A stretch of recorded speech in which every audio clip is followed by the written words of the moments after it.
Morning, guys. November 2nd, 2022, in the small town of Devon, where I am building this 30-foot dory, as you can see here. Oh, there's another dog, and that's just Ruby barking. Hey, boo, you stay there. Yeah, dog see dog. I get some sort of communication. I sure don't understand it, but I'm sure they do. So anyway, let you check this out. You see that tarp here? It got blown off yesterday night, I guess. And I got another tarp underneath it here, which was secure, but the 6 feet in the front was exposed. So I got a little bit of snow sticking to my finish, which I hopefully won't bother the finish. Now here's the second tarp here. It's a 28-foot tarp. I had put that on here just a little while ago. And to tell you the honest truth, I was out here about an hour ago, I think, and I set up that ladder and my phone on it, and then I started videotaping after I did a walk around. And I came back, went in the house to check the video out after what I like to do every season here is show brushing off the first snow. And this is it right here today. This is coming town big time today. Big time. It's white everywhere. Anyway, so I came out here talking about it. I broomed all the snow off, and I'm up there talking about it, and ruffled out. This tarp was obviously blown off into the ground here. You can see the line here along the edge. It was full of snow, so it was like that all night, obviously. And shook it out, pulled it over, and put some weights on it, because that's what I didn't do that the other day when I tarped it. I weighed down the south side.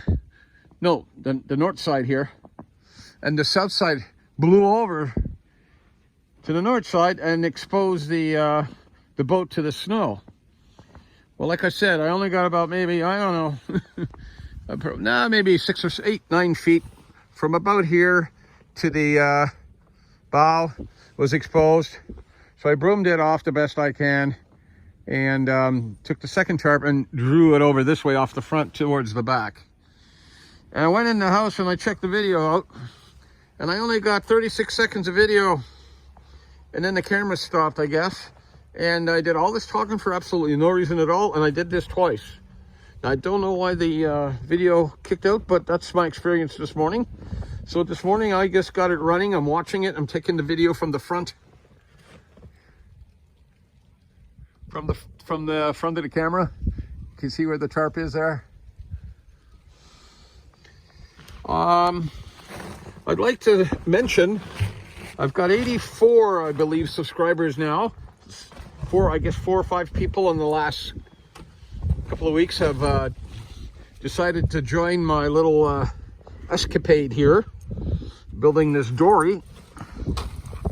And as I mentioned with my other videos, I do all rough videoing.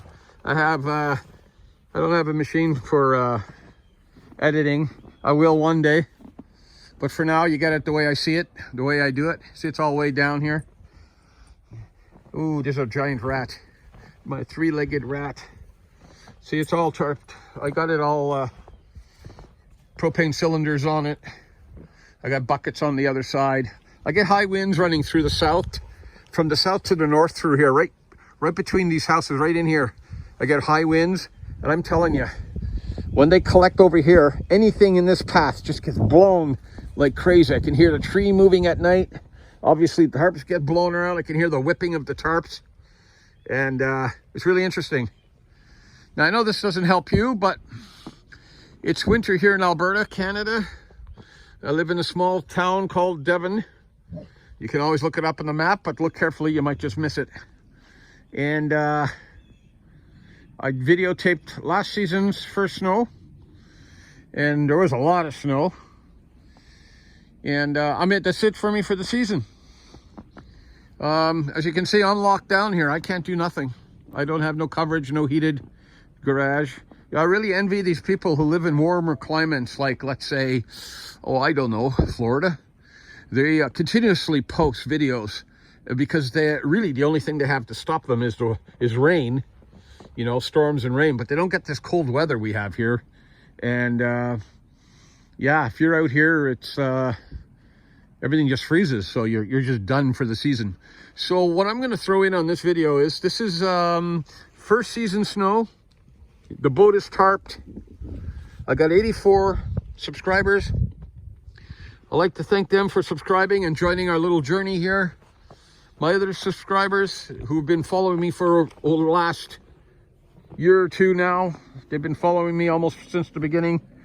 Thank you very much for staying subscribed.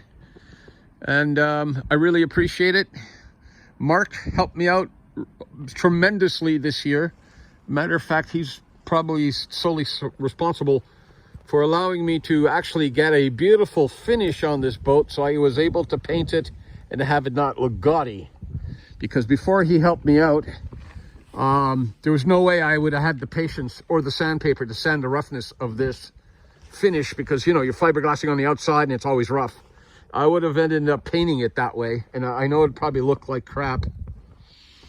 But Mark helped me out, and I sanded the whole thing in several days, over several hours, over several days, and it just cleaned it up so nicely after it was primed.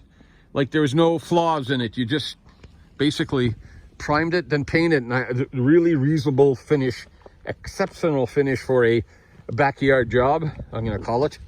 Yeah. So guys, I haven't given up this project. I'm still going to finish it.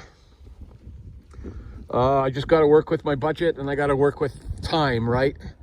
And I'm not in a hurry. You know what? This just gives me something to do here. If I don't ever get it in the water, at this point, I'm thinking I can accept that reality. Because you got to realize, once this boat is finished, it's got to be flipped over. I want to build a cabin on it. The cabin's going to be, you know, decent, just to get give some shelter when you're out on the water. If it starts to rain, you can have some shelter. The wife can hide inside, or we can go inside or do a camp overnight and pull her up to some shoreline and just camp out in the boat. And my biggest hurdle here, as far as the boat is concerned, it's going to be powering it. The estimated power for this boat by Jeff Spira, may he rest in peace, suggests is a 90 to a 200. Well, I think after the cabin's in and my fuel tank's in and all that extra stuff, I think a 90. I'm thinking a 90 might be a little small, just for the weight, you know, to be able to push it through the water at a reasonable rate. So I'm probably going to try for a 200. I've been looking at the prices of a 200, and I could probably buy a secondhand car for what they cost, if not a new car. So even though I finished this project, and I'm just being honest with you, in my mind, the only thing that would stop me from pulling out of the yard after it's done would be not able to put power on it. I got a little 50 on that outboard over there that I've mentioned before that belongs to my daughter. I'm cleaning up the boat. The inside has to be redone. It has a 50 on it, and it pushed this boat half decent through the water, but there'd be no way 100 would even do the job, I think, on this 30-foot boat. It'd probably move it, but I don't know what kind of performance I'd get out of it, or control in rougher waters. We always have to take these things into consideration. And that's just things that are pondering in my mind right now. The other videos I think I'm going to be posting till spring, which is about 6.5 months away before I can actually work again outside. I'll probably be purchasing products like navigation lights, articles you need to put on the boat in order to operate the boat, obviously, cleats to tie her off, and things like that.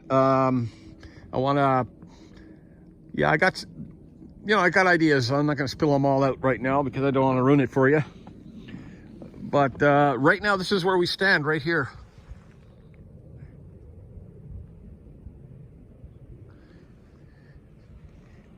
So once again, I would love to just thank my subscribers.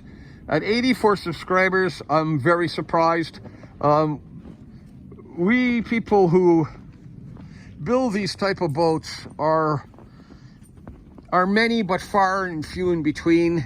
And I know not everybody videotapes their boats. They don't do video. I know many people, I'm sure, don't do videos. But in this case, I haven't seen a 30-foot flat bottom dory being built yet on the YouTube channel. Every time I punch in flat bottom dory, I keep on getting these sailboats come up too. So I guess they're considered some type of dory also. But I'm not building a sailboat. Here I was talking to one of the lads. I was going to get one of them aluminum mounts you bolt to the back and put your motor on it. And they wanted roughly $1,600 for that. And one of my subscribers got back to me and he said, you know, basically, Dan, don't do that.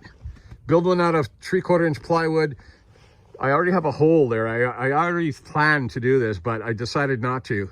So he says, put a hole in the back, build one out of 3/4 inch plywood and 2x4s and fiberglass it. And he said it'll work perfectly and it won't cost you no $1,600. So I turned around and I really thought about it and I thought, you know what, he's probably right. So I don't know if I'm going to do this over the winter. Make the mount. I have measurements. I do have measurements. I believe my total distance from the bottom of the boat up where the motor's got to sit is 22 inches. So I know what I need for height from the bottom of the boat up. So I know where to set it up. I just got to build it. So we'll see what happens with that. I'm making room down in my basement. If I decide to do that, it'll be a couple of months before I even decide to even start it. But yeah, this is pretty cool. Okay, listen, I'm going to see if I can do this here. I'm going to flip you around without losing you. So there we are, guys. There we are. Winter's here. Unfortunately. No, I don't care for winter. I've had enough. I've had many years in winter. I don't need the cold. I don't need the snow. But there you go. That's a wrap for 2022. 30-foot dory boat build by Dan's Dory Build. Once again, I'd like to thank everybody, my subscribers.